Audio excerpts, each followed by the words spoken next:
आप सभी का बहुत बहुत स्वागत है। एमपीपीएससी एग्ज़ाम की तैयारी करने वाले जितने भी छात्र हैं, आप सभी ने वर्कशॉप सेशन देख लिया होगा। मास्टर वर्कशॉप सेशन जो आप सभी के लिया गया है, वहाँ पर आप सभी के लिए एक रूपरेखा बताई गई है कि कैसे आपको तैयारी को अब बढ़ाना है। तो अगला चरण आता है सिलेबस। तो सिलेबस में एक काम तो सिलेबस रिसर्च का आपने कर लिया होगा। मैंने पहले तो आपको बोला ना, ये पीडीएफ आपको अवेलेबल कराई गई है आपके बैच में। हमारा विंध्याचल बैच है, जो मध्य प्रदेश पीसीएस वाले बच्चे हैं। बैच का नाम विंध्याचल है ना। एक बार इस पे भी बताइएगा कैसा लगा आपको ये बैच। विंध्याचल क्षेत्र मतलब मध्य प्रदेश की एक पहचान है, पूरी रेंज वो मध्य प्रदेश की आत्मा के तौर पे है। तो एमपीपीएससी एग्ज़ाम का बैच भी हमने विंध्याचल बैच के तौर पे इसीलिए रखा है, क्योंकि जब आपको वो महसूस होना चाहिए आपके बैच में। तो यहाँ पर अब हम पूरा सिलेबस आज डिस्कस करेंगे और फिर इसको ही आगे चल के हम पढ़ाएंगे आपको। पूरा जितना भी आपकी क्लासेस होंगी वो इसी सिलेबस पर बेस होंगे और इसी के आधार पे हम पढ़ेंगे। और आपको भी अब देखो, एक तो ये प्रिंट आउट निकलवा लो, दूसरा ये बुक का प्रिंट आउट निकलवा लो। ये बुक की पीडीएफ भी भेजी जा चुकी है और ये भी भेजा जा चुका है, ताकि डेप्थ में आप पूरे सिलेबस को समझ पाओ, है ना। सिलेबस का डिटेल आपके पास होना ज़रूरी है, तभी आप उसको बेहतर तरीके से कर पाएंगे, है ना। तो एमपीपीएससी एग्ज़ाम का ये मास्टर सिलेबस है और ये नया पाठ्यक्रम है कंप्लीट आपका। डिटेल में आपको सारी चीज़ें आज डिस्कस करेंगे हम लोग।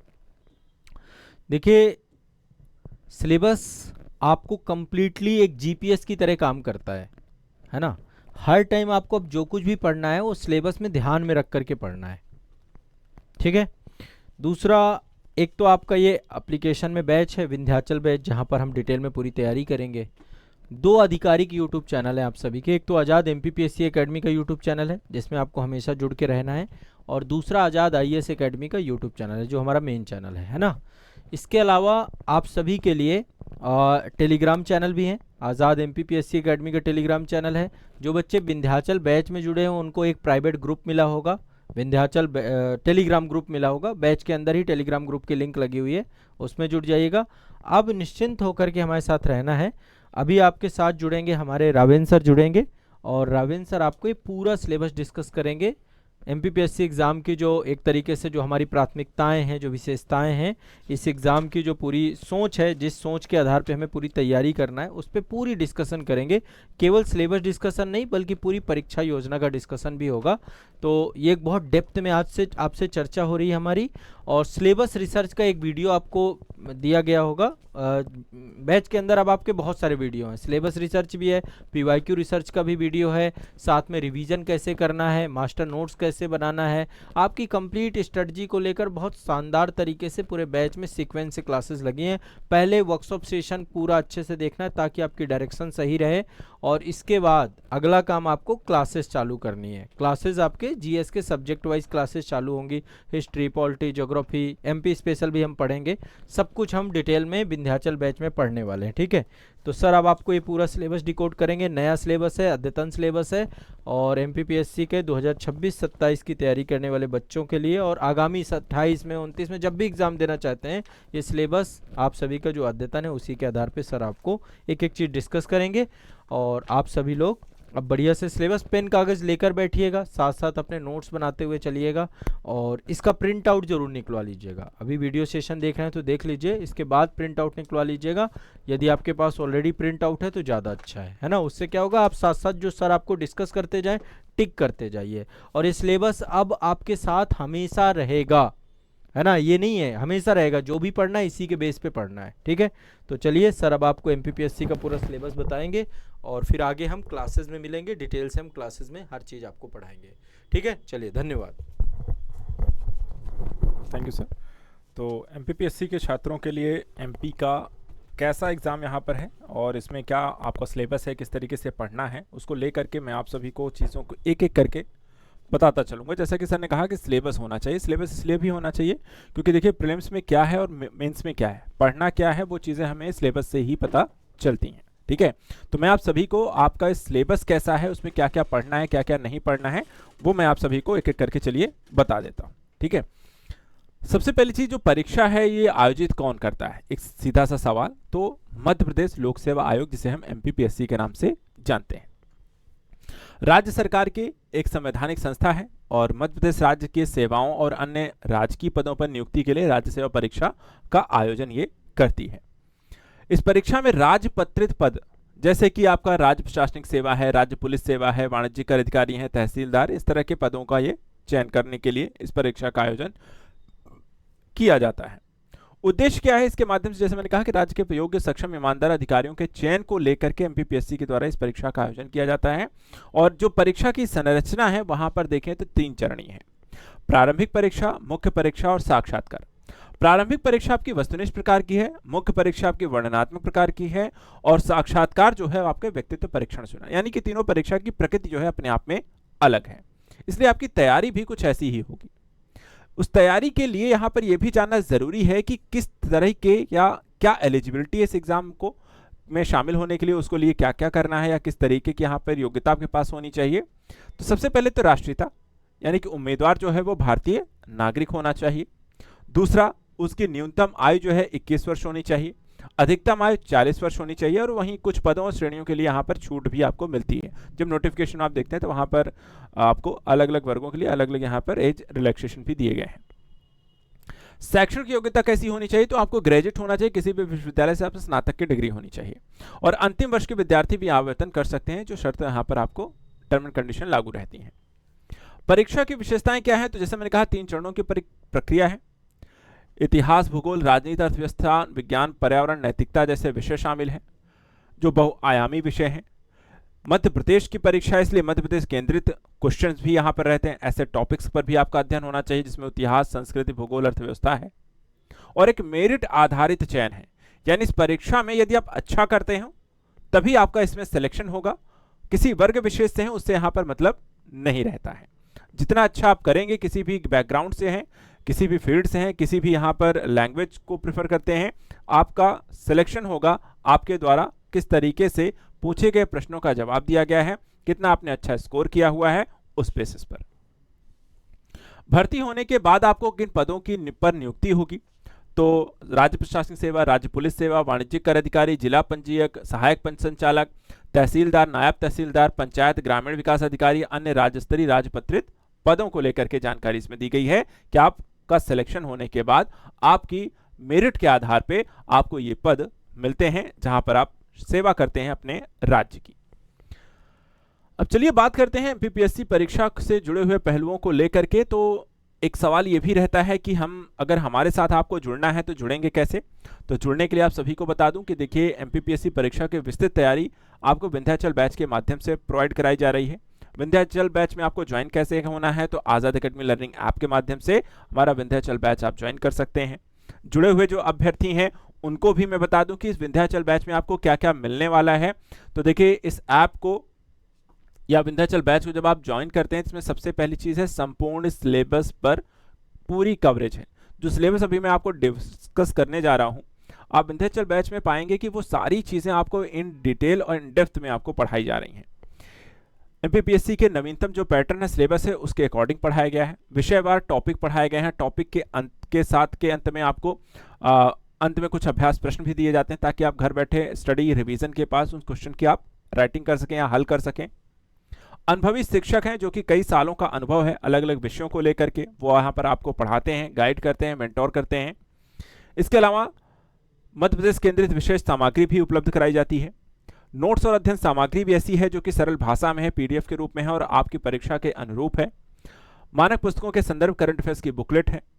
अभ्यास के लिए आपको प्रीलिम्स और मेंस ओरिएंटेड टेस्ट सीरीज और एमसीक्यू यहाँ पर टेस्ट सीरीज आपको प्रोवाइड कराई जाएगी। साथ ही साथ यहाँ पर लगातार आपके साथ मेंटोर और अध्यापक जुड़े रहेंगे जो आपको किसी भी शंका समाधान, विषय की समस्याएं को लेकर के लगातार आपको गाइड करेंगे। परीक्षा में सफल कैसे होना है, मोटिवेशनल आपको सेशंस भी होंगे। इसके अतिरिक्त अगर मैं बात करूं कि यहाँ पे बैच का जो उद्देश्य है, सिर्फ यहाँ पर एकमात्र उद्देश्य है आपकी सफलता। आपको प्रीलिम्स, मेंस और इंटरव्यू से होते हुए आपके जो सपने हैं, जो लक्ष्य है, उसको यहाँ पर अचीव कराना। और इसके साथ ही सिद्धांत की स्पष्टता है, निरंतर अभ्यास, मोटिवेशन के माध्यम से आपके साथ जुड़े रहना है। तो कैसे जुड़े, जैसे मैंने बता दिया है, आज़ाद एकेडमी लर्निंग ऐप को डाउनलोड करने, विंध्याचल बैच से जुड़े जो कि एमपीपीएससी के लिए है और नामांकन को तुरंत करने के साथ ही तैयारी आपको शुरू हो जाएगी। आपको वीडियोस यहाँ पर मिलने शुरू हो जाएंगे और सारी चीज़ों को आपको लेकर स्टडी कर देना है क्रमबद्ध तरीके से। अब चलिए यहाँ पर मैं आपको बता देता हूँ कि एमपीपीएससी की इस परीक्षा में जो टॉपिक, जो वीडियो, जो सिलेबस आप देखने जा रहे हैं वो किस तरीके से आपको पढ़ना और समझना है। तो एमपीपीएससी 3 चरण में है। प्रारंभिक परीक्षा जो कि 2 चरणीय है, वस्तुनिष्ठ है। मुख्य परीक्षा में 6 पेपर हैं, वर्णनात्मक है, और उसके बाद आपको साक्षात्कार है। तो यहाँ पे हम देखें तो प्रारंभिक परीक्षा में सामान्य अध्ययन वस्तुनिष्ठ प्रश्न 2 घंटे का है, और सामान्य योग्यता परीक्षा वस्तुनिष्ठ है जो कि 2 घंटे का है। दोनों ही पेपर देखे जाए तो 200 अंकों के होंगे। एमपीपीएससी की जो मुख्य परीक्षा है, यहाँ पर हम देखें तो आपके पास आपको 6 पेपर दे रहे हैं। इसमें सामान्य अध्ययन पेपर 1, 2, 3 और 4 है जो कि 3-3 घंटे के हैं और 300 नंबर के हैं। इसके बाद यहाँ पे देखें तो हिंदी का पेपर है जो कि 2 घंटे का है और 200 नंबर का है। और लास्ट में हिंदी निबंध का पेपर है 2.5 घंटे का जो कि 100 नंबर का है। टोटल यहाँ पर आपको व्यक्तित्व परीक्षण, इसके बाद जैसे आप मेंस क्वालिफाई होंगे तो आपको इंटरव्यू देना है, और इंटरव्यू देखा जाए तो आपको 185 नंबर का है। इस तरीके से यहाँ पर आपको इस एग्जाम को क्लियर करना है। तीनों चरणों को जब आप क्लियर करेंगे तभी आपका सिलेक्शन होता है। अब एक चीज और इसमें ऐड करके बताता हूं। देखिए एमपीपीएससी की जी प्रारंभिक परीक्षा को, यानी कि क्रमबद्ध तरीके से एक एक करके तीनों के बारे में थोड़ा सा डिटेल से समझते हैं कि पैटर्न में क्या है और परीक्षा का सिलेबस क्या है। तो पहले बात करेंगे प्रारंभिक परीक्षा के। प्रारंभिक परीक्षा में जैसे कहा कि 2 मुख्य प्रश्न पत्र होंगे। सामान्य अध्ययन, सामान्य योग्यता परीक्षण, दोनों ही एमसीक्यू टाइप के क्वेश्चन पेपर हैं। दोनों ही 200 के नंबर के होंगे, और अभ्यर्थियों से प्रत्येक प्रश्न पत्र के लिए 2 घंटे का समय दिया जाएगा। एमपीपीएससी में गलत उत्तरों के लिए कोई भी नकारात्मक अंकन नहीं है, नेगेटिव मार्किंग नहीं है, और परीक्षा केवल मुख्य परीक्षा हेतु पात्रता परीक्षा की तरह है, और प्राप्त अंकों के आधार पर अभ्यर्थियों को मुख्य परीक्षा के लिए पात्र घोषित किया जाएगा। जितना अच्छा आप स्कोर करोगे उतना ही चांसेस यहाँ पर बेहतर है कि आपको मेंस लिखने का मौका मिलेगा। अंतिम चयन सूची मुख्य परीक्षा और साक्षात्कार के अंकों को मिलाकर के बनती है, यानी कि जो नंबर जुड़ता है, जो मेरिट, फाइनल सिलेक्शन मेरिट आपको बनती है, वो मेंस और इंटरव्यू के नंबर को मिलाकर के बनती है। तो इसलिए मेहनत जो है आपको लगातार करनी है, क्योंकि प्रीलिम्स में मेहनत इसलिए यहाँ पर बंद नहीं कर देनी है कि इसके तो नंबर ही नहीं जुड़ेंगे। प्रीलिम्स इसलिए जरूरी है क्योंकि प्रीलिम्स जब तक क्वालिफाई नहीं होगा तब तक आपको मेंस में लिखने का मौका ही नहीं मिलेगा, इसलिए प्रीलिम्स बहुत ज्यादा जरूरी है, पहला चरण है। तो सबसे पहले इसलिए प्रीलिम्स की बात करेंगे।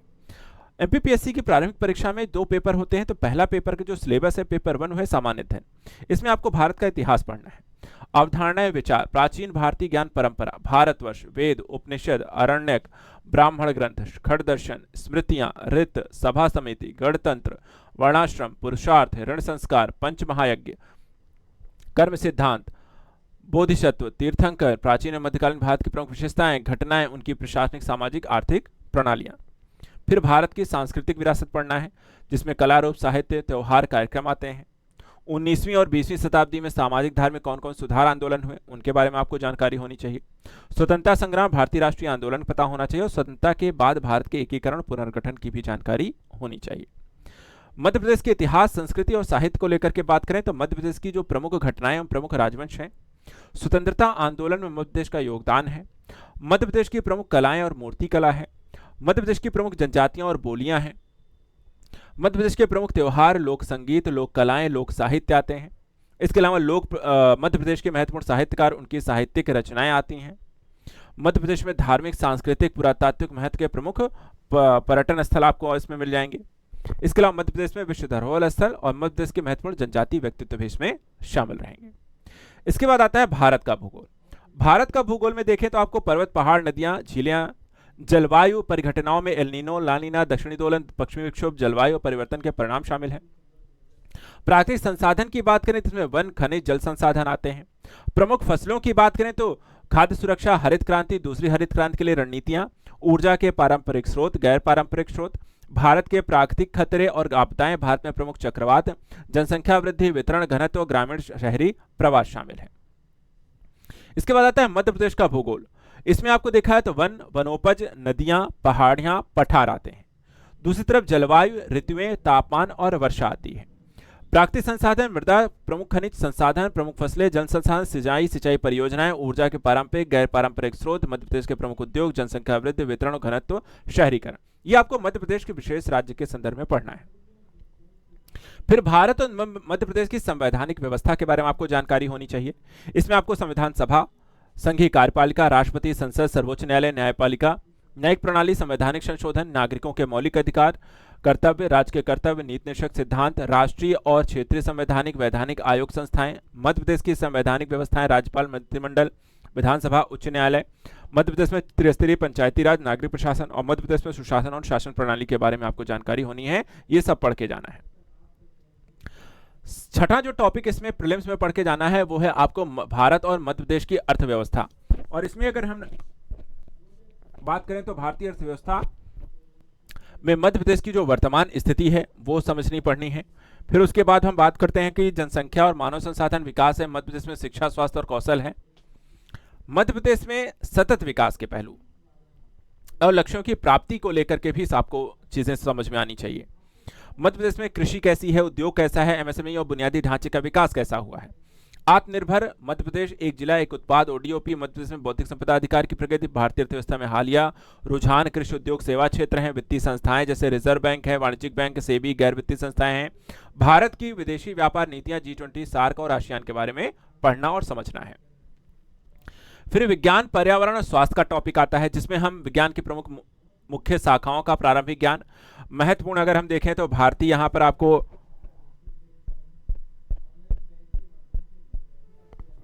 महत्वपूर्ण भारतीय उपलब्धियां हैं, वैज्ञानिक अनुसंधान संस्थान, उनके उपग्रह, अंतरिक्ष प्रौद्योगिकी, अंतरिक्ष विज्ञान के क्षेत्र में भारत की उपलब्धियां शामिल हैं। मानव शरीर की संरचना, पोषण, भोजन, पोषक तत्व और कुपोषण शामिल हैं।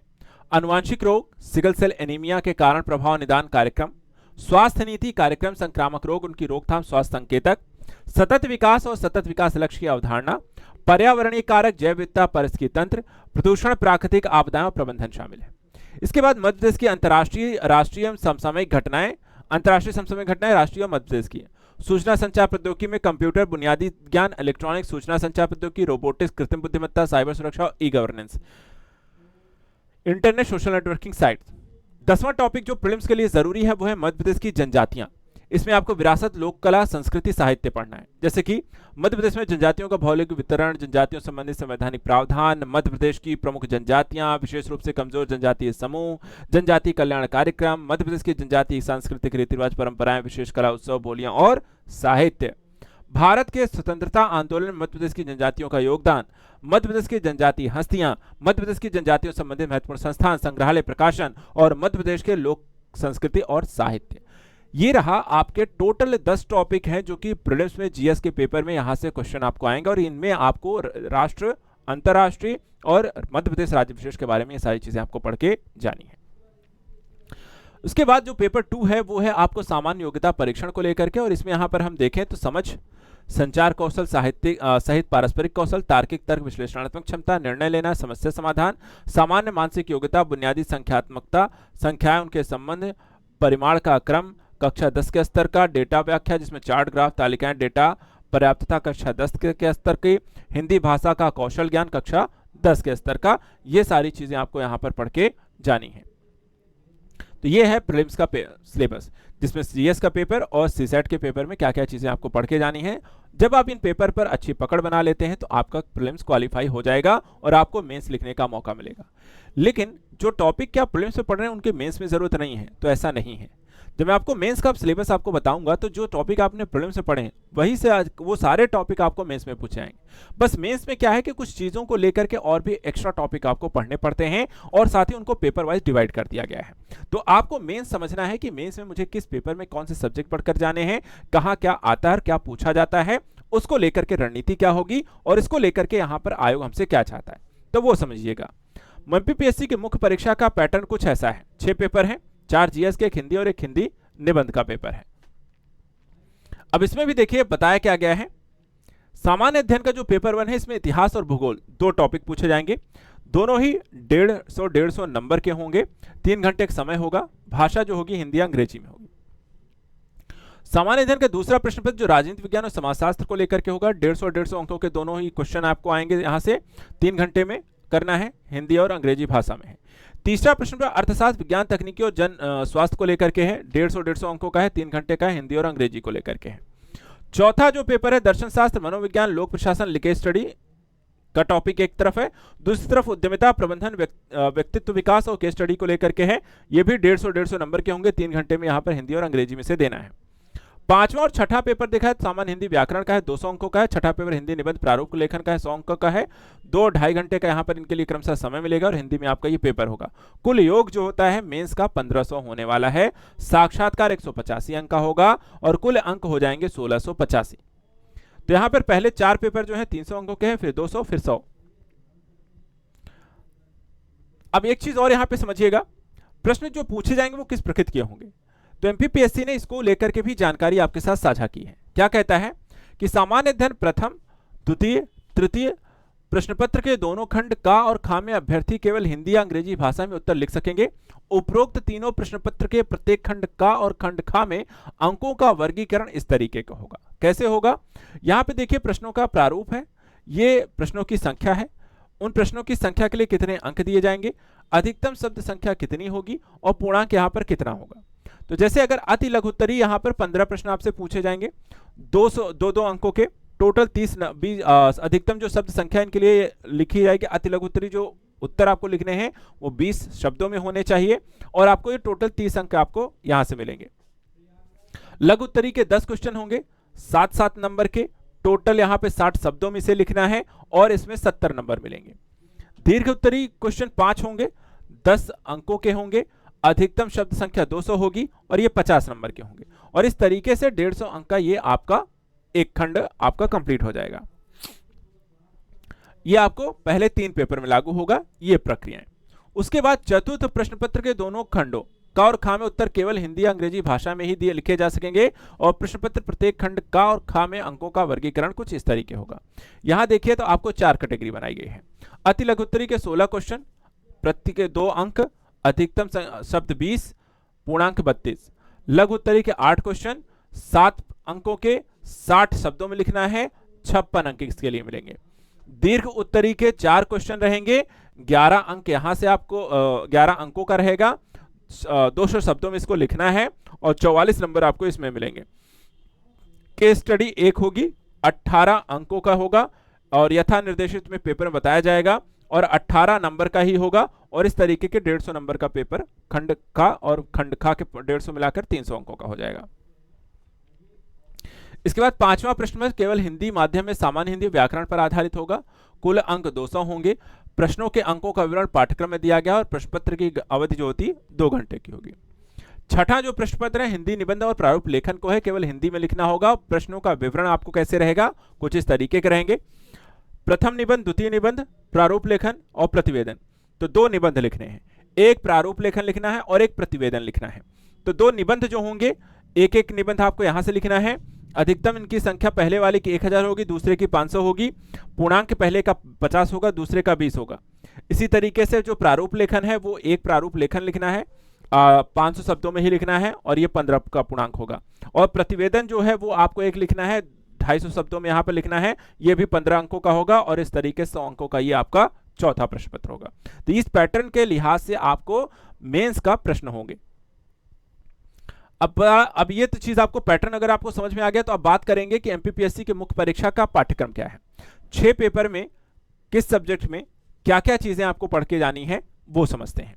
सबसे पहले बात करते हैं सामान्य अध्ययन पेपर 1 के भाग ए इतिहास के बारे में, जिसकी इकाई 1 में भारतीय इतिहास, हड़प्पा सभ्यता से 10वीं शताब्दी ईस्वी तक भारत के राजनीतिक, आर्थिक, सामाजिक और सांस्कृतिक इतिहास को पढ़ना है। 11वीं से 18वीं शताब्दी ईस्वी तक भारत के राजनीतिक, आर्थिक, सामाजिक और सांस्कृतिक इतिहास को पढ़ना है। सल्तनत और मुगल शासक, उनका प्रशासन, मध्यकालीन संस्कृति के विकास को समझना और पढ़ना है।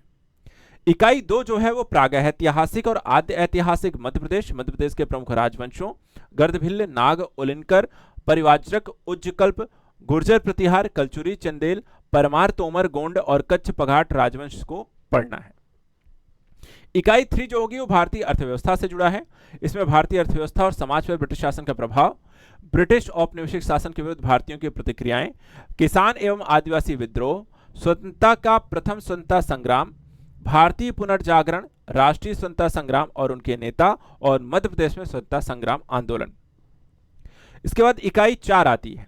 इकाई 4 को अगर हम देखें तो इसमें भारत का एक गणतंत्र राष्ट्र के रूप में उदय होना, राज्यों का पुनर्गठन, मध्य प्रदेश का गठन, स्वतंत्रता के बाद की प्रमुख घटनाएं क्या क्या रहीं, भारतीय सांस्कृतिक विरासत, जिसमें मध्य प्रदेश विशेष के संदर्भ में प्राचीन से आधुनिक समय तक कला, उसके रूप, साहित्य, त्योहार, वास्तुकला के प्रमुख पहलू पढ़ने हैं और मध्य प्रदेश में विश्व धरोहर स्थल कितने हैं और पर्यटन के दृष्टिकोण से किन किन क्षेत्रों का विकास हो रहा है उनको भी आपको पढ़कर जाना है।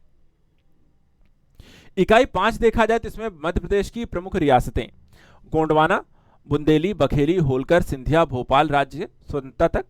मध्य प्रदेश के आदिवासी नायकों का संघर्ष, इतिहास में योगदान, शंकर शाह, रघुनाथ शाह, भीमाजी नायक, ख्याजा नायक, टंट्या भील, गंजन सिंह कोरकू, बादल भोए और पेमा फाल्या, इनके बारे में भी आपको पढ़ना है। तो ये इकाई 1 के अंतर्गत, इतिहास के अंतर्गत ये सारी चीजें हमें पढ़नी है पेपर 1 सामान्य अध्ययन में। इसका आता है भाग बी जो भूगोल को लेकर के। इतिहास और भूगोल इसी पेपर में आएंगे। तो इतिहास हमने देख लिया सिलेबस, अब भूगोल का सिलेबस देखते हैं। भूगोल में देखा जाए तो इकाई 1 जो है वो भारत की भौतिक विशेषताओं जलवायु को लेकर के है। इसमें प्राचीन भारत में भौगोलिक ज्ञान, भारत के भौतिक विभाग, हिमालय पर्वत, उत्तर भारत का विशाल मैदान, प्रायद्वीपीय पठार, प्रमुख पहाड़ियां, पठार, नदियां और झीलें। इसके साथ भारत में किस प्रकार की मृदाएं हैं, उनके प्रकार और वितरण पर समझना है। साथ ही जलवायु कैसी है भारत की, ऋतुएं, तापमान, वर्षा, मानसून की उत्पत्ति, ऊपरी वायु परिसंचरण, जेट स्ट्रीम जैसे जो कॉन्सेप्ट हैं वो समझ में आने चाहिए। इसके अलावा जलवायु संबंधी कई सारी घटनाएं होती हैं जो समय समय पर सुनने को भी मिलती रहती हैं, जैसे कि एल नीनो, ला नीना, दक्षिणी दोलन, पश्चिमी विक्षोभ, दक्षिण हिंद महासागर, द्विध्रुव, जलवायु परिवर्तन के परिणाम इत्यादि के बारे में हमें जानकारी होनी चाहिए। इसके बाद आता है इकाई 2। इकाई 2 जो है वो भारत में कृषि और जल संसाधन को लेकर के है। इसका सिलेबस क्या है, जैसे कृषि को लेकर के बताया गया है कि प्रमुख फसलों और बाजरा उत्पादन और उसके वितरण के बारे में आपको पता करना है। सिंचाई के तकनीकें कौन कौन सी हैं, सिंचाई के स्रोत कौन कौन से हैं और बहुउद्देशीय परियोजनाएं कौन सी हैं। खाद्य सुरक्षा, हरित क्रांति, द्वितीय हरित क्रांति की रणनीतियां और सतत कृषि के संदर्भित टॉपिक हैं। जल संसाधनों का संरक्षण कैसे करना है, संवर्धन, वर्षा जल संचयन, जल संरक्षण के तरीके, नदियों को आपस में जोड़ना और राष्ट्रीय जल नीति के टॉपिक है। इकाई 3 जो है ये भारत के प्राकृतिक संसाधन उद्योग को लेकर के है। इसमें वन संसाधन, उनके प्रकार, वितरण, प्रमुख खनिज ऊर्जा संसाधन, ऊर्जा संकट, ऊर्जा के गैर परंपरागत शोध, प्रमुख उद्योग, लोहा इस्पात, सीमेंट, कागज, चीनी, सूती वस्त्र उद्योग, प्रमुख खाद्य प्रसंस्करण उद्योग इसमें शामिल है। इसी तरीके से इकाई 4 जो है आपदाओं और तकनीकों को लेकर के है, जिसमें भारत में प्राकृतिक खतरे, आपदाएं, भूकंप, सुनामी, सूखा, बाढ़, ओलावृष्टि, कोहरा, बादल फटना, आंधी, भारत में उष्णकटिबंधीय चक्रवात हैं। पर्यावरण प्रदूषण इससे संबंधित टॉपिक है, जैसे कि वायु प्रदूषण, जल प्रदूषण, मृदा भूमि प्रदूषण, उनकी रोकथाम, नियंत्रण, प्रबंधन, प्रदूषण कम करने के उपाय। जनसंख्या संबंधित टॉपिक हैं, जैसे भारत में जनसंख्या वृद्धि, संसाधनों पर जनसंख्या का दबाव, ग्रामीण शहरी प्रवासन। इसके अलावा भूगोल से संबंधित कई उन्नत तकनीकें जो डेवलप हो रही हैं उनके बारे में भी पढ़ना है, जैसे सुदूर संवेदन, भौगोलिक सूचना प्रणाली, वैश्विक स्थिति निर्धारण प्रणाली जिसे जीपीएस कहते हैं, उनके अनुप्रयोग और उपग्रहों के प्रकारों के बारे में। तो ये इसका सिलेबस है। इसके बाद इकाई 5 आता है जो मध्य प्रदेश के भूगोल को लेकर के है। मध्य प्रदेश के भूगोल में अगर हम देखें इसमें आती हैं प्रमुख भौतिक प्रभाग, मालवा का पठार हो गया, मध्य भारत का पठार है, बुंदेलखंड का पठार, विंध्याचल पर्वतमाला, बाघेलखंड पठार, नर्मदा सोन घाटी, सतपुड़ा पर्वतमालाओं के बारे में हमें जानकारी करनी है। मध्य प्रदेश की प्रमुख नदियां कौन सी हैं, उनकी सहायक नदियां कौन सी हैं, मध्य प्रदेश की जलवायु, ऋतु, तापमान, वर्षा की स्थिति को समझना है। मध्य प्रदेश की मिट्टियों के बारे में, उनके प्रकार, वितरण, मृदा अपरदन, मृदा संरक्षण के बारे में जानकारी हासिल करनी है। प्राकृतिक वनस्पतियां कौन कौन सी हैं, वनों के प्रकार, वितरण, प्रमुख वन उपज के बारे में। मध्य प्रदेश में कौन सी प्रमुख फसलें उगाई जाती हैं, सिंचाई और सिंचाई परियोजनाएं कौन सी हैं। प्रमुख खनिज उत्पादन, ऊर्जा संसाधन, गैर परंपरागत स्रोत, प्रमुख उद्योग, लघु कुटीर उद्योग, जनसंख्या वृद्धि, वितरण, घनत्व, शहरीकरण। तो पेपर 1 का ये सिलेबस है जो इकाई 1 और इकाई बी में विभाजित है। अब बात करेंगे सामान्य अध्ययन के पेपर 2 के बारे में। पेपर 2 में देखें तो पहला जो भाग है वो संविधान, शासन, राजनीतिक और प्रशासनिक संरचना को लेकर के है। पहली जो इकाई है भारत के संविधान को लेकर है, इसके गठन, विशेषताएं, मूल संरचना, महत्वपूर्ण संशोधन को। संगठनात्मक तत्व जैसे उद्देश्य, मौलिक अधिकार, मौलिक कर्तव्य, राज्य के नीति निर्देशक सिद्धांत हैं। संघवाद में देखा है तो केंद्र राज्य संबंध, सर्वोच्च न्यायालय, उच्च न्यायालय, न्यायिक समीक्षा, न्यायिक सक्रियता, लोक अदालत, जनहित याचिकाएं हैं। इकाई 2 देखा है तो भारत का निर्वाचन आयोग है, भारत के नियंत्रक महालेखा परीक्षक है, संघ लोक सेवा आयोग है, मध्य प्रदेश लोक सेवा आयोग है और नीति आयोग है। भारतीय राजनीति में जाति, धर्म, वर्ग, जातीयता, भाषा, लिंग की भूमिका, भारतीय राजनीति में राजनीतिक दल, मतदान व्यवहार, नागरिक समाज, जन आंदोलन, राष्ट्रीयकरणता और सुरक्षा से संबंधित मुद्दे आते हैं। इकाई 3 जो है वो लोकतंत्र की विशेषताओं को लेकर के है, जैसे कि राजनीतिक प्रतिनिधित्व, निर्णय लेने की प्रक्रिया में नागरिकों की भागीदारी, समुदाय आधारित संगठन है, गैर सरकारी संगठन है, स्वयं सहायता समूह है, मीडिया की भूमिका है, समस्याएं हैं, इलेक्ट्रॉनिक प्रिंट सोशल मीडिया है, भारतीय राजनीतिक चिंतक जैसे कौटिल्य देवी, अहिल्याबाई होलकर, महात्मा गांधी, जवाहरलाल नेहरू, सरदार वल्लभ भाई पटेल, राम मनोहर लोहिया, डॉक्टर भीमराव अम्बेडकर, पंडित दीनदयाल उपाध्याय, जयप्रकाश नारायण। इकाई 4 अगर हम देखें तो इसमें राज्य पुनर्गठन 1956, मध्य प्रदेश की स्थापना, मध्य प्रदेश का विभाजन 2000, राज्यपाल की नियुक्ति, शक्ति, स्थिति, मुख्यमंत्री, मंत्रिपरिषद, संरचना, कार्य, भूमिका, मध्य प्रदेश के राज्य विधानमंडल की संविधान शक्तियां, अध्यक्ष की भूमिका, विपक्ष की भूमिका, मध्य प्रदेश उच्च न्यायालय, संविधान क्षेत्राधिकार, भूमिका, जवाबदेही एवं अधिकार के मुद्दे आते हैं जिसमें हम प्रतिस्पर्धा आयोग के बारे में जानेंगे, अनुसूचित जाति आयोग है, अनुसूचित जनजाति आयोग है, अन्य पिछड़ा वर्ग जाति आयोग है, केंद्रीय सतर्कता आयोग है, मानवाधिकार आयोग, सूचना आयोग, उपभोक्ता फोरम, बाल आयोग, महिला आयोग, ये सारी चीजें हम इसमें पढ़कर जाएंगे। इकाई 5 जो है मध्य प्रदेश के प्रशासन से जुड़ा है, जिसमें सचिवालय, मुख्य सचिव, सचिव आयुक्त, मध्य प्रदेश में जिला प्रशासन, जिला कलेक्टर की भूमिका, मध्य प्रदेश में ग्रामीण स्थानीय स्वशासन, पंचायती राज संगठन, शहरी स्थानीय स्वशासन संगठन शक्तियां, स्थानीय स्वशासन में वित्त नौकरशाही, स्वायत्तता के महत्व, मध्य प्रदेश की राजनीतिक परिदृश्य के बारे में, आदिवासी पिछड़े वंचित वर्गों का उदय, नक्सली समस्या संबंधित है, मध्य प्रदेश की राजनीति में महिलाओं के योगदान को समझना है, और मध्य प्रदेश की राजनीति में वर्तमान मुद्दों को भी हमें पढ़ना है। सामान्य अध्ययन पेपर 2 के भाग बी में हम देखें तो समाजशास्त्र आता है, और समाजशास्त्र में समाजशास्त्र की मूल अवधारणाएं आपको समझ में आनी चाहिए, जैसे कि भारतीय समाज की अवधारणा, इसमें संयुक्त परिवार, कुटुंब, नातेदारी, वंश, गोत्र, परंपरा, समुदाय, संस्था, संघ, संस्कृति, मानदंड और मूल्य आते हैं। सामाजिक समरसता के तत्व समझ रहे हैं, सभ्यता की संस्कृति की अवधारणा, भारतीय संस्कृति की प्रमुख विशेषताएं, सामाजिक संस्थाएं, परिवार, शिक्षा, धर्म, वर्ण, ऋण, यज्ञ, संस्कार, अनुष्ठान, विभिन्न संदर्भ, जाति व्यवस्था, आश्रम, पुरुषार्थ, धर्म, संप्रदायों का समाज एवं विवाह पर प्रभाव। इकाई 2 जो है भारतीय समाज में विविधता और चुनौतियों को लेकर के, कि भारतीय समाज की संकल्पना, भारत के लोग, विविधता में एकता, सांस्कृतिक विविधता, क्षेत्रीय, भाषाई, धार्मिक और जनजातीयता, अपराध का बदलता परिदृश्य, नशाखोरी, आत्महत्या, साइबर अपराध, महिलाओं के विरुद्ध अपराध, घरेलू हिंसा, वर्तमान बहस जो है भारत में परंपरा बनाम यहाँ पे आधुनिकता, राष्ट्र निर्माण की परंपराएं, धर्मनिरपेक्षता, बहुलवाद और राष्ट्र निर्माण। इकाई 3 जो है वो ग्रामीण और नगरीय समाजशास्त्र को लेकर के बात करता है, जिसमें टॉपिक आपको पढ़ने हैं कि जैसे कि ग्रामीण समाज के अध्ययन के दृष्टिकोण, ग्रामीण शहरी अंतर, ग्रामीणवाद, शहरीकरण, किसान अध्ययन, 73वें संशोधन से पहले और बाद में पंचायती राज व्यवस्था, और ग्रामीण नेतृत्व, गुटबाजी, लोगों का सशक्तिकरण, ग्रामीण विकास के लिए सामाजिक मुद्दे, रणनीतियां, बंधुआ और प्रवासी मजदूर, ग्रामीण समाज में परिवर्तन के रुझान, शहरी समुदाय की विशेषताएं, शहरी समुदाय में परिवर्तन, शहरीकरण के कारण और उसके प्रभाव, नगर नियोजन की अवधारणा हमें समझनी है, शहरी नियोजन को प्रभावित करने वाले कारक, भारत में शहरी प्रबंधन की समस्याएं।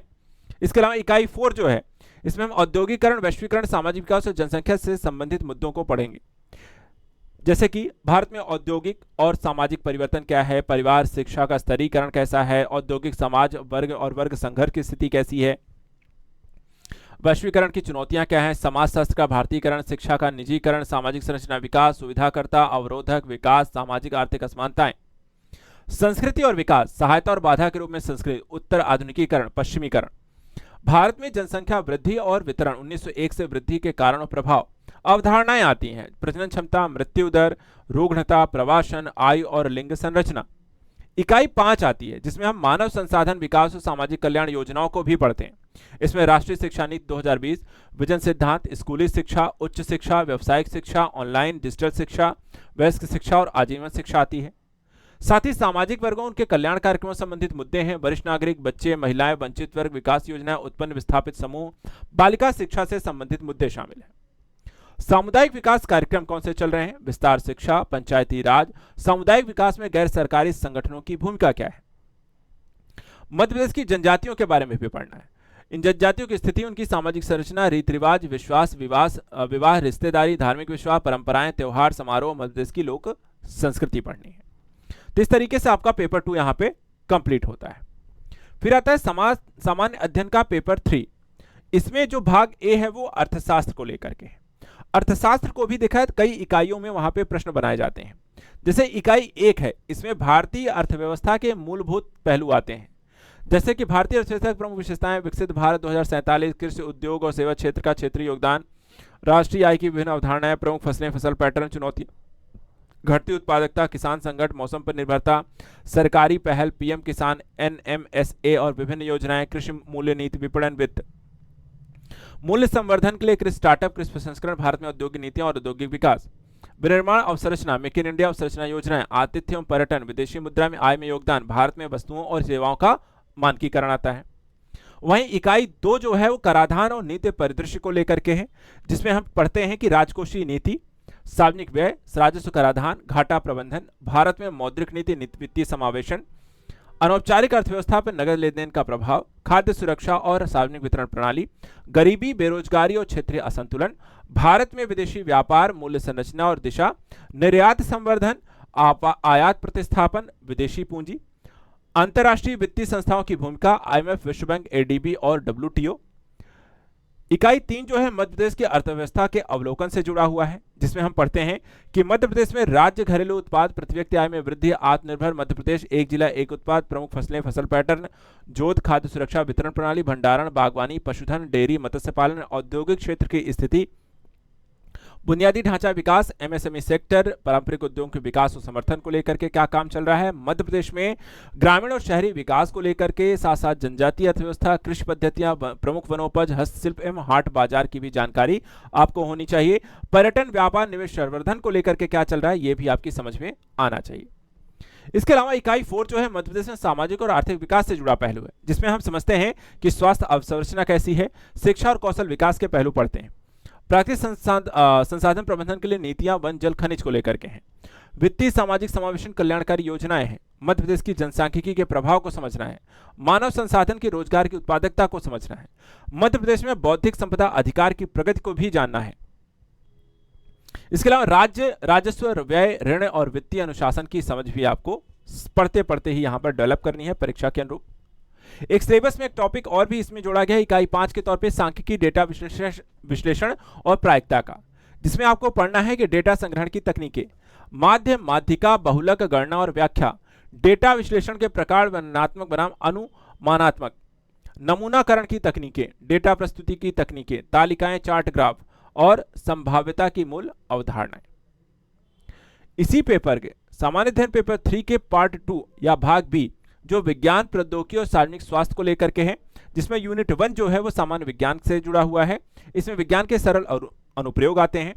सूक्ष्म जीव संरचना, प्रकार, जैविक खेती, कोशिका संरचना, प्रकार, विभाजन कार्य, जानवरों पौधों का वर्गीकरण, पौधों, जानवरों, मनुष्यों में पोषण, संतुलित आहार, विटामिन कमी से होने वाले रोग, हार्मोन्स, मानव शरीर के अंग संरचना कार्य प्रणाली, जैव प्रौद्योगिकी, परिभाषा, स्वास्थ्य चिकित्सा, कृषि, बागवानी, पशुपालन, उद्योग, पर्यावरण जैसे क्षेत्रों में इनका अनुप्रयोग शामिल है। नृवंश विज्ञान का अनुप्रयोग है। आर्यभट्ट, वाराहमिहिर, ब्रह्मगुप्त, भास्कर प्रथम, द्वितीय द्वारा खगोल विज्ञान में योगदान, प्राचीन और आधुनिक वेधशालाओं की प्रारंभिक जानकारी है। पेटेंट और बौद्धिक संपदा अधिकार और ट्रिप्स भी आती हैं। यूनिट 2 जो है कंप्यूटर विज्ञान को लेकर के है, जिसमें कंप्यूटर प्रकार, विशेषता और पीढ़ी है। फिर आपका मेमोरी, इनपुट आउटपुट डिवाइस है, स्टोरेज डिवाइस है, सॉफ्टवेयर है, हार्डवेयर है, ऑपरेटिंग सिस्टम है, विंडोज है, माइक्रोसॉफ्ट है, ऑफिस के उपयोग है। इसके अलावा देखा है कंप्यूटर की भाषाएं जैसे सी है, C++ है, जावा है। अनुवादकों, दुभाषियों और असेंबलरों के मूलभूत ज्ञान जैसे इंटरनेट, ईमेल, सोशल मीडिया और ई-गवर्नेंस के पहलू आते हैं।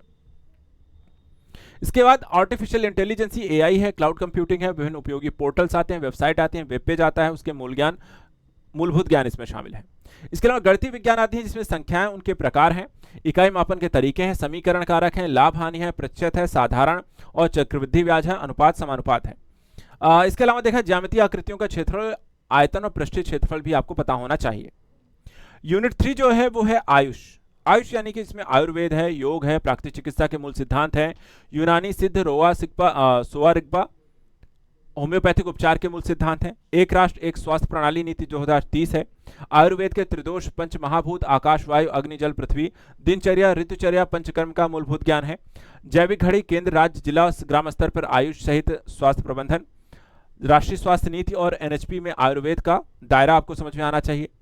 योग के टॉपिक में देखा जाए इसमें पंचकेश सिद्धांत, अष्टांग योग, खटकर्म, मुद्रा का प्रारंभिक ज्ञान, प्राकृतिक चिकित्सा, मृदा उपचार, सूर्य स्नान, जल चिकित्सा, इसके प्रकार का चिकित्सीय प्रभाव, षोडश संस्कार आते हैं, नामकरण, निष्क्रमण, कर्णवेद आदि का सामान्य ज्ञान और इसका वैज्ञानिक महत्व। यूनिट 4 जो है राष्ट्रीय स्वास्थ्य कार्यक्रम को लेकर के है, स्वास्थ्य स्वच्छता और रोग, कुष्ठ रोग, एड्स, अंधापन, पोलियो, राष्ट्रीय टीबी उन्मूलन कार्यक्रम, वेक्टर जनित रोग नियंत्रण, प्रजनन, बाल स्वास्थ्य कार्यक्रम, एकीकृत बाल विकास योजना, सार्वभौमिक राष्ट्रीय टीकाकरण कार्यक्रम, राष्ट्रीय आयुष मिशन, राष्ट्रीय परिवार स्वास्थ्य सर्वेक्षण मिशन, स्वच्छ भारत मिशन, आयुष्मान भारत योजना, राष्ट्रीय स्वास्थ्य मिशन, मध्य प्रदेश में मातृ मृत्यु दर, विभिन्न बायोमार्कर जैसे कि आपको हेमेटोलॉजी, बायोकेमिस्ट्री, सीरोलॉजी की सामान्य सीमा, प्राथमिक स्वास्थ्य देखभाल आता है जिसमें प्राथमिक उपचार देखभाल के सिद्धांत हैं, तत्व हैं, स्वास्थ्य देखभाल के स्तर हैं, गांव और उपकेंद्र प्राथमिक स्वास्थ्य देखभाल की संरचना है। प्रारंभिक साथ ही देखा है प्राथमिक स्वास्थ्य केंद्र आते हैं, इसमें पीएचसी है, सामुदायिक स्वास्थ्य केंद्र हैं और ग्रामीण अस्पतालों के स्तर हैं। यूनिट 5 जो है ये पर्यावरण को लेकर के है, जैसे भारतीय परंपरा, संस्कृति, पर्यावरण की अवधारणा, जनपदोद्वार, वंश, वायु, जल और भूमि, समय की विकृतियां हैं। पर्यावरण पे मानवीय गतिविधियों के प्रभाव, पर्यावरण संबंधित नैतिक मूल्य, जैव विविधता, मध्य प्रदेश के संदर्भ में पर्यावरण प्रदूषण, जलवायु परिवर्तन, संकटग्रस्त एवं विलुप्त प्रजातियां हैं।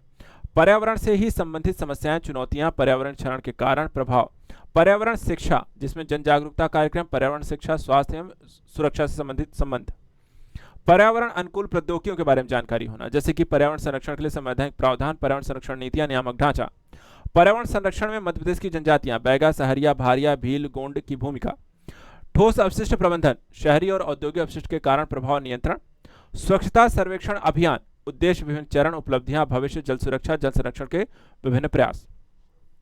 ये 3 पेपर हो गए आपके सामान्य अध्ययन के।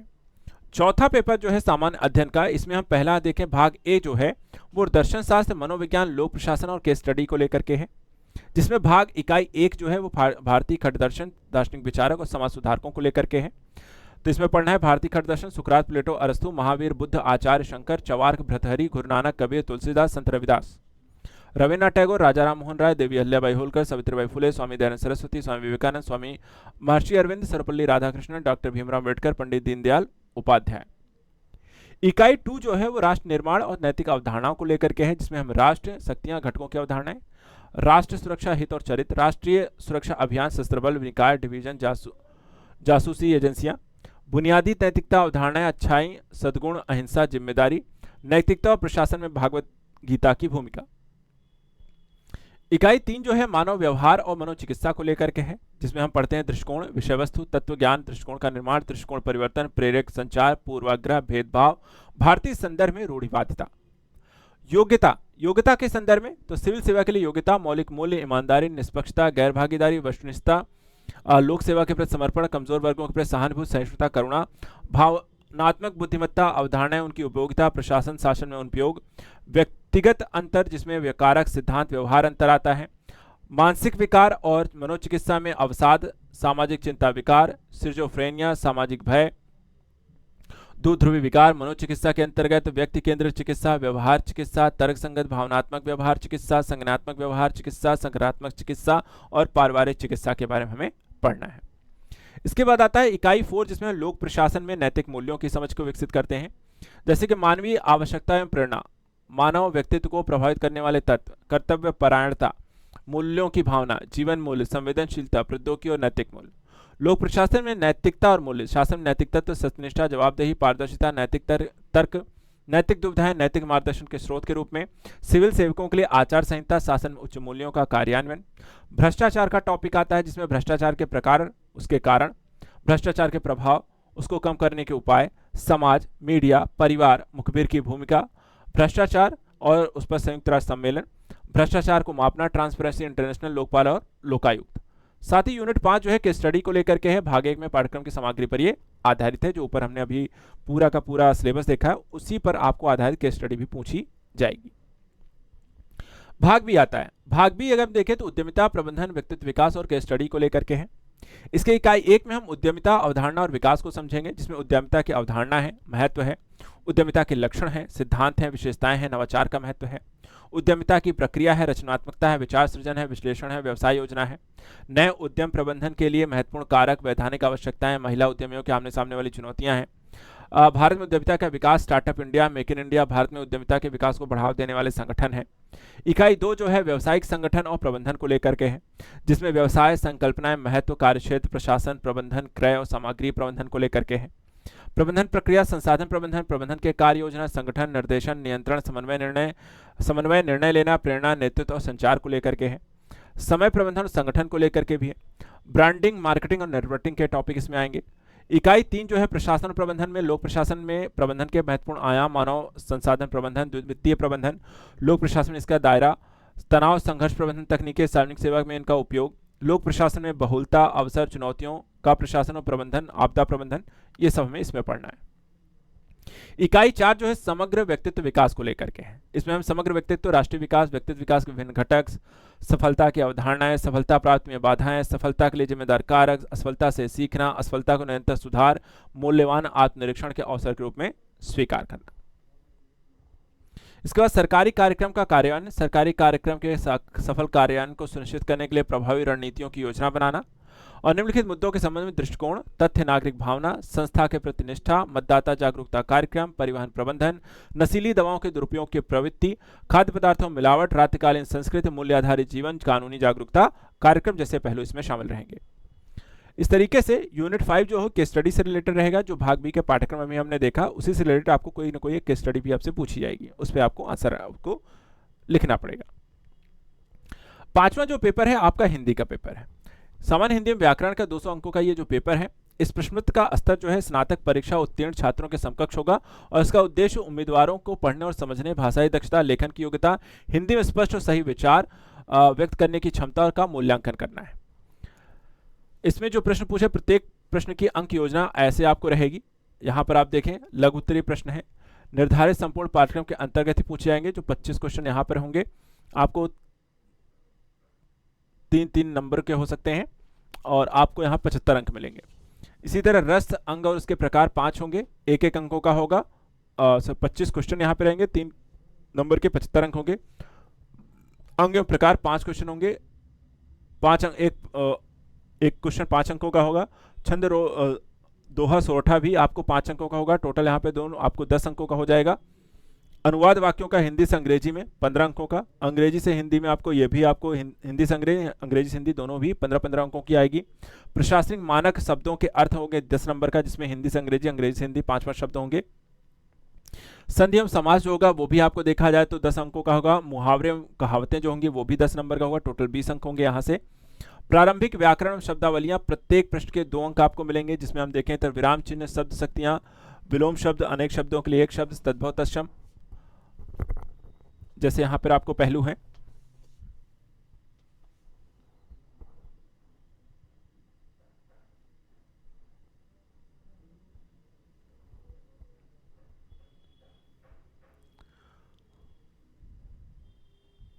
ठीक है,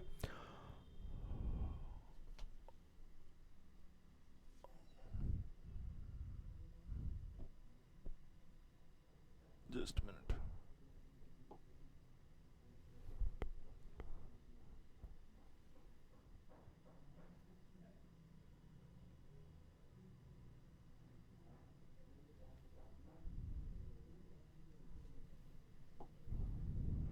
ठीक है, तो पर्यायवाची, तद्भव तत्सम, पर्यायवाची शब्द शब्दयुग्म है और वर्तनी शोधन है, वाक्यांश संरचना है, शब्दार्थ है, तो ये सब आपका 20 अंकों का आएगा। इसके बाद पल्लवन है, रेखांकित अथवा दी गई पंक्तियों का भाव पल्लवन 5 अंकों का होगा। मध्य प्रदेश की प्रमुख बोलियां मालवी, निमाड़ी, बघेली, बुंदेली, सभी 3-3 12 अंकों का होगा और अपठित गद्यांश 18 अंकों का। कुल अंक यहाँ पर आपको 200 नंबर का ये आपको पेपर हिंदी का होगा। छठा जो प्रश्न पत्र है आपका हिंदी निबंध लेखन और प्रारूप लेखन को लेकर के है।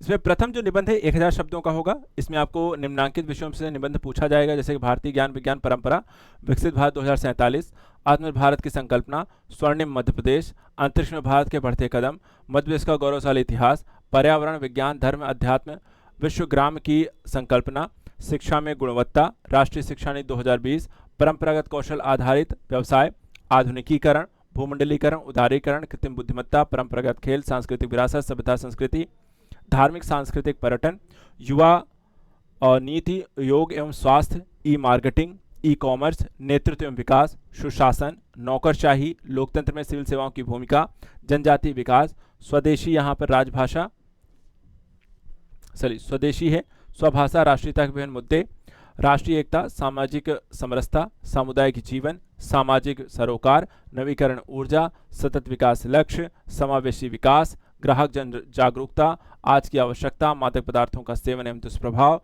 घरेलू हिंसा, बाह्य एवं आंतरिक सुरक्षा के मुद्दे, व्यवसायगत सरलता, सोशल मीडिया का मानव जीवन पर प्रभाव, गौरवशाली भारतीय संस्कृति, वसुधैव कुटुंबकम, भारतीय जीवन में संस्कार, जीवन मूल्य, one nation one health policy 2030। ये देखा जाए तो 1000 शब्दों में आपको लिखना है और इसके लिए आपको 50 अंक मिलेंगे। इसके बाद द्वितीय निबंध समसामयिक समस्याओं और निदान पर आधारित होगा, जो आपको 500 शब्दों में लिखना है, 20 अंक मिलेंगे। प्रारूप लेखन जो लिखना है, शासकीय अशासकीय पत्र, परिपत्र, प्रपत्र, विज्ञापन, आदेश, पृष्ठांकन, अनुस्मारक, लगभग 250 शब्दों में से लिखना है और 15 अंक यहाँ पर आपको मिलेंगे। और प्रतिवेदन जो है, रिपोर्ट राइटिंग, अधिसूचना, नोटिफिकेशन, ज्ञापन, मेमोरेंडम, टिप्पणी लेखन, लगभग 250 शब्दों में लिखना है, ये भी आपको 15 अंकों का होगा। टोटल यहाँ पे 100 अंकों का होगा। तो इस तरीके से यहाँ पर आपको ये सिलेबस रहेगा। मेंस का सिलेबस समाप्त होता है, मेंस आपका क्वालिफाई होता है तो आपको अगले चरण में प्रवेश मिलता है, जिसको हम कहते हैं साक्षात्कार इंटरव्यू। इंटरव्यू कैसा होगा वो भी आपको बता देते हैं। देखिए, एमपीपीएससी साक्षात्कार परीक्षा में शामिल उम्मीदवारों के लिए अंतिम चरण में केवल उम्मीदवार को एमपीपीएससी मुख्य परीक्षा को उत्तीर्ण कर सकेंगे, उन्हीं को मौका मिलेगा साक्षात्कार यानी कि इंटरव्यू में शामिल होने का। साक्षात्कार 175 अंकों का है। अंतिम मेरिट सूची जो है निर्धारित करने के लिए मुख्य परीक्षा के अंकों में से जोड़ा जाएगा और मध्य प्रदेश लोक सेवा आयोग की मुख्य परीक्षा और साक्षात्कार के परिणामों के आधार पर अंतिम मेरिट सूची प्रकाशित करेगा। साक्षात्कार का उद्देश्य जो है उम्मीदवारों के व्यक्तित्व, लक्षणों, संचार कौशल, समस्या समाधान क्षमताओं, प्रशासनिक पदों के लिए उपयुक्तता का यहाँ पर मूल्यांकन करना। यानी कि साक्षात्कार बेसिकली आपका आकलन है एक व्यक्ति के तौर पर, आपकी सोच का, चल रही घटनाओं के अपडेशन का, प्रशासनिक पदों पर आपकी सोच का, सरकार के साथ सामंजस्य का, और आपके एजुकेशनल बैकग्राउंड से रिलेटेड होगा, आपके व्यक्तित्व को लेकर के हो गया, प्रेशर सिचुएशन में आपके रिएक्शंस को लेकर के हो सकता है। तो कई तरीके से आपको जांचने परखने का एक मुद्दा होता है साक्षात्कार। तो इस तरीके से एमपीपीएससी की परीक्षा को अगर आपको उत्तीर्ण करना है तो आपको इन तीनों चरणों को क्लियर करना होगा और तब जाकर आपका सिलेक्शन होगा। और इसके लिए आपको हमारे साथ लगातार मिल करके जो चीज़ें बताई और पढ़ाई जा रही हैं उन पर ध्यान देना है, लगातार खुद को अपडेट रखना है, जो डाउट्स हैं उनको क्लियर करके रखना है, तभी यहाँ पर आपका सिलेक्शन होगा। तो सभी अभ्यर्थियों को एक बार फिर से मैं बता दूं कि इस सिलेबस को हमेशा याद रखें, एक सिलेबस हमेशा अपने साथ रखें, हर सब्जेक्ट को पढ़ते समय चीज़ों को मिलान करते चलें, रिवाइज करते भी चलिए और साथ ही साथ यहाँ पर प्रीलिम्स और मेंस को साथ में लेकर के स्टडी करेंगे। जो भी वीडियोस यहाँ पर आपको मिल रही हैं उनको ज़रूर देखें, जो चीज़ें अध्यापक बता रहे हैं उनको फॉलो करें, जो भी डाउट इत्यादि हैं वो सीधा मेंटोर अपने या फिर अध्यापकों से मिल करके उन समस्याओं का लगातार निदान करते रहें और खुद की कमियों को दूर करते हुए इस एग्ज़ाम को सफल होने के लिए प्रयासरत रहें। इसी के साथ आज के सत्र को हम समाप्त करते हैं, मिलते हैं अपनी क्लासेस के साथ। Thank you so much and good luck.